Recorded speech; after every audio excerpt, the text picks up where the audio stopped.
నమస్తే. ఒక రైతు భూమిలోకి ఎవరైనా చొరబడితే, అంటే ఎవరైనా మీన్స్ రౌడీయుజం చేసేవాళ్ళు, దుర్మార్గులో, దోపిడీదారులో, భూ బకాసుల్లో, భూ కబ్జాదారుల్లో ఎవడైనా పొలిటీషియన్ అయినా, ఇంక్లూడింగ్ అధికారులైనా సొంత భూమిలోకి చొరబడితే చట్టం ఏం చెబుతుంది? ఆ వివరాల్లోకి వెళితే, క్రిమినల్ ట్రెస్పాండ్ కింద బిఎన్ఎస్ యాక్ట్ కొత్త చట్టం చెబుతుంది 329. మీ అనుమతి లేకుండా భూమిలోకి ఎవరైనా చొరబడితే వెంటనే వాళ్ళ పైన కొత్త చట్టంలో లోబడి పాత చట్టంలో ఉన్న ఐపీసీ 441/447 కింద పోలీసులకి ఫిర్యాదు చేయమని చెబుతుంది. పోలీసులు ఫిర్యాదు చేసిన తర్వాత పోలీసులు సివిల్ మీటర్ని పంపించే అధికారం పోలీసులకి లేదు.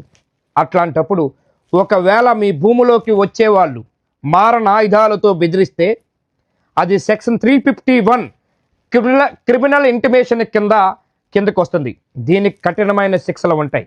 అందుకనే ఎవరైనా మీ భూమిలోకి వచ్చినప్పుడు, మీ భూమిలోకి వచ్చి కబ్జా చేసినప్పుడు ఇట్లాంటి వారికి ఏదైతే బిఎన్ఎస్ యాక్ట్ 329 సెక్షన్ను ఉపయోగించుకొని వాళ్ళ పోలీసులు ఫిర్యాదు చేసే అధికారం ఆ రైతుకు ఉంటుంది, భూమి గల హక్కుదారుడికి ఉంటుంది. ఎవడైనా ఇక్కడ ఎవడు తప్పు చేసినా ఈ యాక్ట్ ఉపయోగించవలసిందే. రైతు అనేవాడు రాజులాగా బతకవలసిందే. That is it. Thank you.